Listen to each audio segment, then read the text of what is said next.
Hoy en Convicción Radio. Filosofía, doctrina política, reforma social o instrumento de Satanás. Sepa la verdad en Convicción Radio. Barbarie comunista, la herejía contra Dios. En Convicción Radio.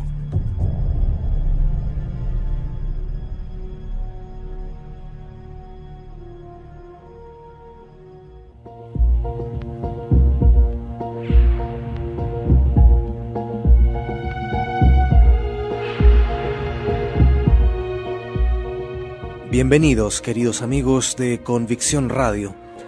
Estamos nuevamente en Barbarie comunista y analizando el pensamiento del mayor teórico de la violencia revolucionaria. Una verdadera inspiración para los violentistas callejeros del siglo XXI. Frantz Fanon. Habíamos concluido nuestro primer capítulo dedicado a Frantz Fanon, haciendo referencia a los diferentes aspectos de la guerra sucia en el marco del proceso revolucionario contra Francia. Precisamente corresponde preguntarnos cuál era el papel de Frantz Fanon en medio de esta guerra sucia. Sus apologistas pretenden que al comienzo era un simple médico psiquiatra que ante el espectáculo de la lucha anticolonialista y las torturas físicas o psíquicas de sus pacientes árabes, se enciende de indignación y se pasa al FLN. No hay tal cosa, y nos dice: yo abandoné Argel e ingresé al hospital psiquiátrico de Blida, que tenía la reputación de ser un nido de felachas. Nos informa entonces Fanon en su libro Sociología. Allí, por lo menos, se puso en contacto directo con la guerrilla a través de intermediarios como Lucien Guerrave, Charles Garomini, Le Caton y Pierre Choulet. Desde 1955 escribe para los diarios clandestinos del FLN y después de su encuentro con Choulet, prestó asistencia médica al administrador máximo del FLN en la zona de Argel. También guardó armas y municiones en los pabellones del este. Pero lo extraño, como agrega Geismar, su biógrafo, es saber por qué Fanon escapó a la prisión durante su permanencia en Blida. Es curioso que Fanon se haya librado de los castigos más severos. La explicación tiene un nombre propio: Francis Janson. Este profesor de filosofía, prologuista del Escucha Blanco, era la cabeza de una red de espionaje descubierta y caratulada luego como la Red Janson, que operaba en la metrópoli con las bendiciones de Jean-Paul Sartre y su conocido séquito de la Nouvelle Couche.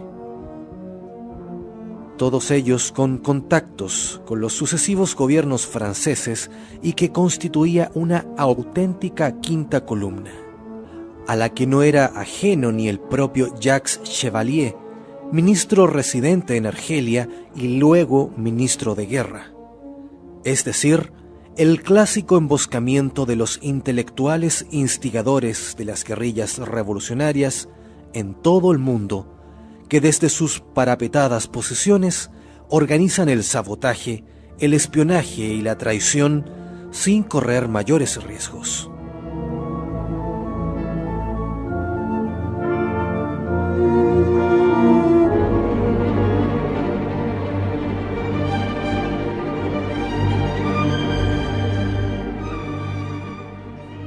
Amigos de Fanon han declarado en los últimos años que después de 1960, este se sentía cuando menos angustiado al hablar de la revolución. Vemos aquí cómo el odio es un boomerang recurrente que abraza a los revolucionarios y que en el caso de nuestro personaje agrava sus originarias angustias fóbicas.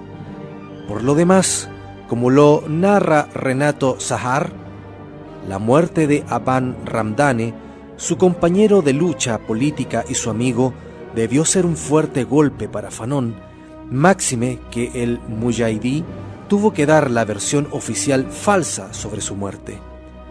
Aban Ramdane fue asesinado sobre la frontera argelino-marroquí por manos argelinas. Todo esto dentro del contexto de la revolución y de la violencia que se ejecutaba entre las distintas facciones ultraizquierdistas de la misma. Mayor aún debe haber sido su preocupación cuando le volaron el jeep que conducía como parte de un intento de asesinato de las propias filas de la revolución, lo que le obligó a internarse en un hospital de Roma lejos de sus queridos felayas. Sin embargo, de nada de esto habla Fanon en su libro Sociología.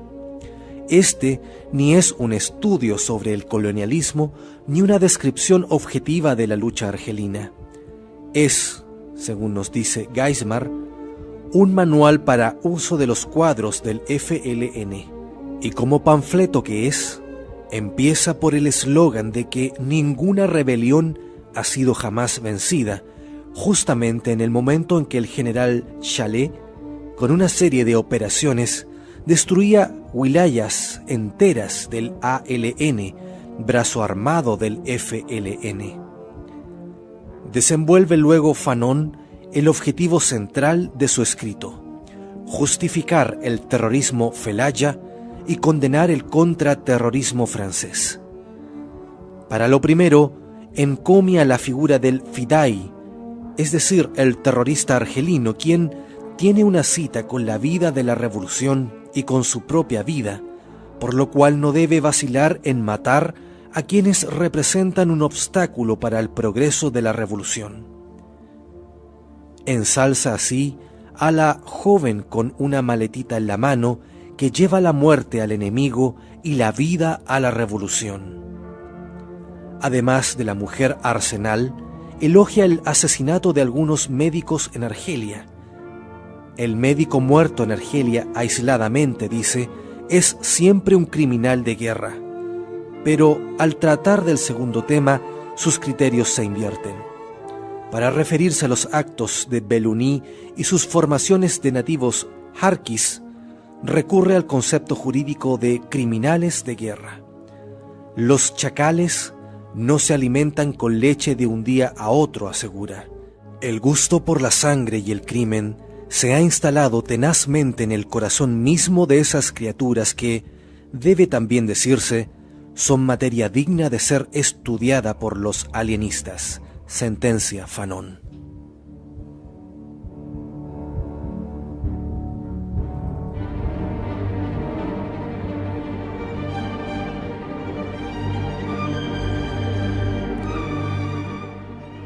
En verdad, aquí queda resaltada la tendencia a la esquizofrenia de desdoblamiento de la facultad juzgativa que se da en muchos revolucionarios. Como Marcuse, Fanon sostiene impávidamente que hay un terrorismo bueno y un terrorismo malo, de manera tal que cuando los franceses matan son unos chacales sedientos de sangre, mientras que cuando los argelinos colocan bombas o castran son unos héroes de la liberación. ¿En qué categoría ubicaría, por ejemplo, a un Bentobal llamado el Beria del FLN, autor de unas instrucciones para guerrilleros cuyo número 2 preveía la castración sistemática de los cadáveres de los soldados conscriptos franceses sin excluir la posibilidad de la previa violación y abuso deshonesto? Fanon no lo resuelve, aun cuando no ignore que se le tenía por inspirador de las desapariciones de Abane Ramdane y del jefe de la zona autónoma de Argel, Azzedine. Otros tópicos que aderezan esta obra, Sociología, son los de la pedagogía revolucionaria, mediante la corrupción de las costumbres de las mujeres musulmanas y el de la fisura del Frente Civil francés.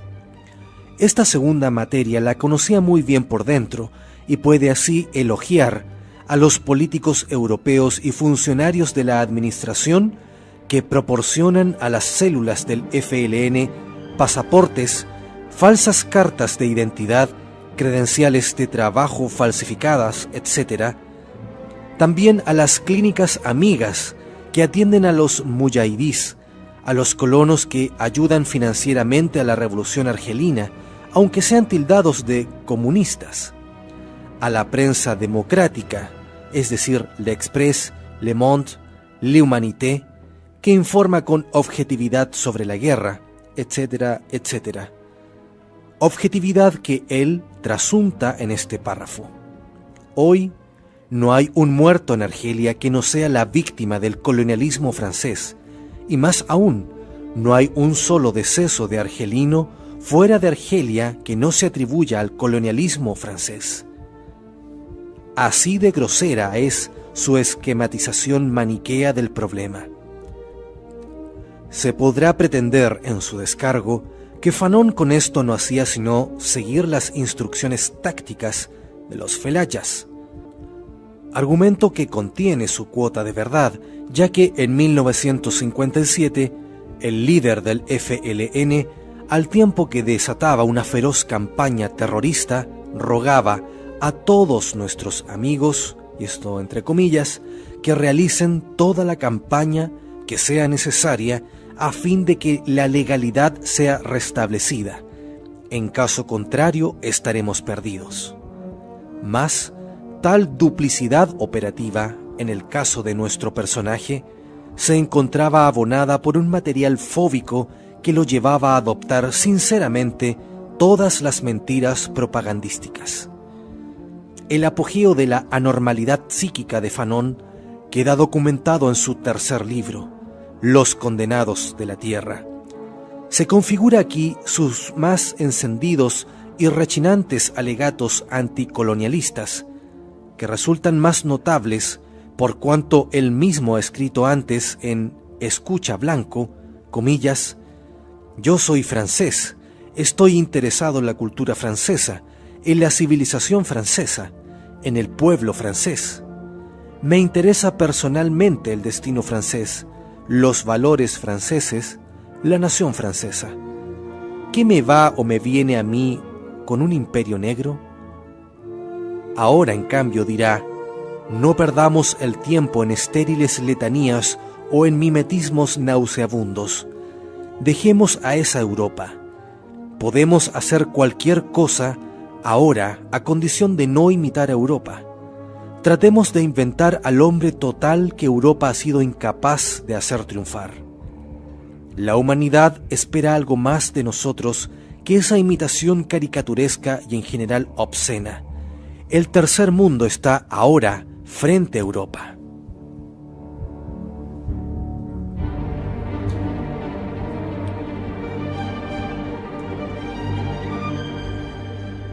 Es él, obviamente, más que los africanos, quien se ha zambullido en el torbellino de la pasión anticultural, pasión desordenada que le hace faltar a toda lógica, ya que comienza oponiendo cultura europea a cultura nacional, para terminar negando a la nación. En efecto, si inicialmente y con razón pide que se tenga presente la necesidad de una existencia nacional, cueste lo que cueste, y recuerda que luchar por la cultura nacional es, en primer lugar, luchar por la liberación de la nación, matriz material a partir de la cual resulta posible la cultura, luego afirma que el nacionalismo no es una doctrina política, no es un programa. Hay que pasar rápidamente de la conciencia nacional a la conciencia política y social. La nación no existe en ninguna parte, sino es un programa elaborado por una dirección revolucionaria. ¿Qué explicación puede tener esto? En primer término, la de la ideología hegeliano-marxista del autor, que le hace creer que la nación es sólo conciencia nacional, de forma tal que ella no tendría existencia propia fuera de la cabeza de los ideólogos. Otra explicación la proporciona el folclorismo telurista, que, confundido con el genuino nacionalismo, lo lleva a caer en extremos de insensatez anti-europea, fenómeno muy frecuente entre los tercermundistas que oscilan entre la xenofilia y la xenofobia sin pasar nunca por el sentido común. Y el tercer factor es el antes apuntado del desequilibrio mental del ensayista. Geismar mismo indica que esta obra contiene una severa autocrítica y que habrá quienes de esto saquen la conclusión de que el impulso revolucionario de Fanon se nutría del odio a sí mismo. Y así es en realidad. Donde la compulsión irreprimible que lo afectaba queda más de manifiesto es en la parte en la que expone su teoría de la violencia. Comillas. ¿Cómo pasaremos de la atmósfera de violencia a la violencia en acción? Comienza por indagarse, y se responde con el ejemplo de los Mau Mau en Kenia, quienes exigían que cada miembro del grupo golpeara a la víctima. Es decir, que Fanon plantea o replantea la tesis de Engels del Anti-Düring, la doctrina del odio colectivizado. Nos dice al respecto, comillas, la violencia es entendida como la mediación real. Para el pueblo colonizado, esta violencia reviste caracteres positivos, formativos. Esta praxis violenta es totalizadora, puesto que cada uno se convierte en un eslabón violento de la gran cadena. Iluminada por la violencia, la conciencia del pueblo se rebela contra toda pacificación. Es una expresión de una agresividad por fin socializada.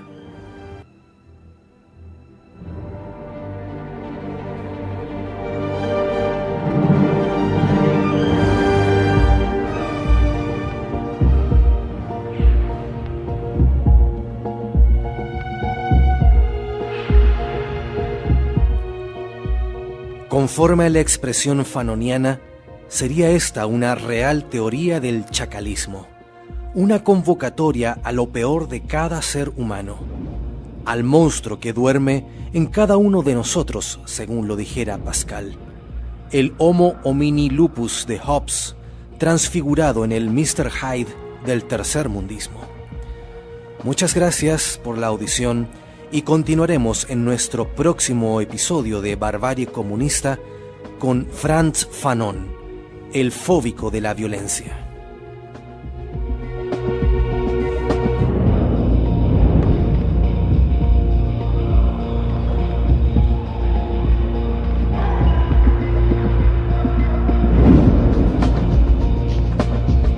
Hoy en Convicción Radio. Filosofía, doctrina política, reforma social o instrumento de Satanás. Sepa la verdad en Convicción Radio. Barbarie comunista, la herejía contra Dios. En Convicción Radio.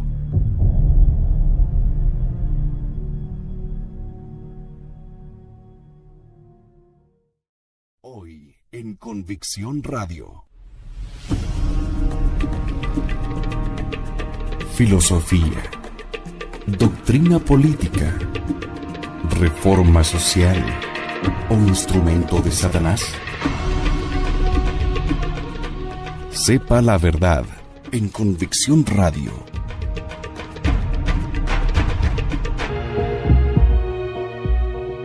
Bienvenidos, queridos amigos de Convicción Radio.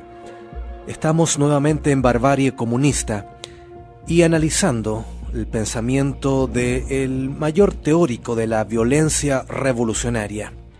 Una verdadera inspiración para los violentistas callejeros del siglo XXI. Frantz Fanon. Los apologistas pretenden que al comienzo era un simple médico psiquiatra que ante el espectáculo de la lucha anticolonialista y las torturas físicas o psíquicas de sus pacientes árabes, se enciende de indignación y se pasa al FLN. No hay tal cosa, y nos dice, Yo abandoné Argel e ingresé a...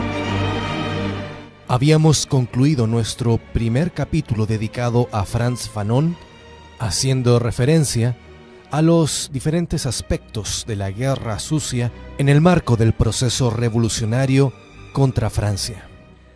Precisamente corresponde preguntarnos cuál era el papel de Frantz Fanon en medio de esta Guerra Sucia. Sus apologías... Barbarie comunista, la herejía contra Dios. En Convicción Radio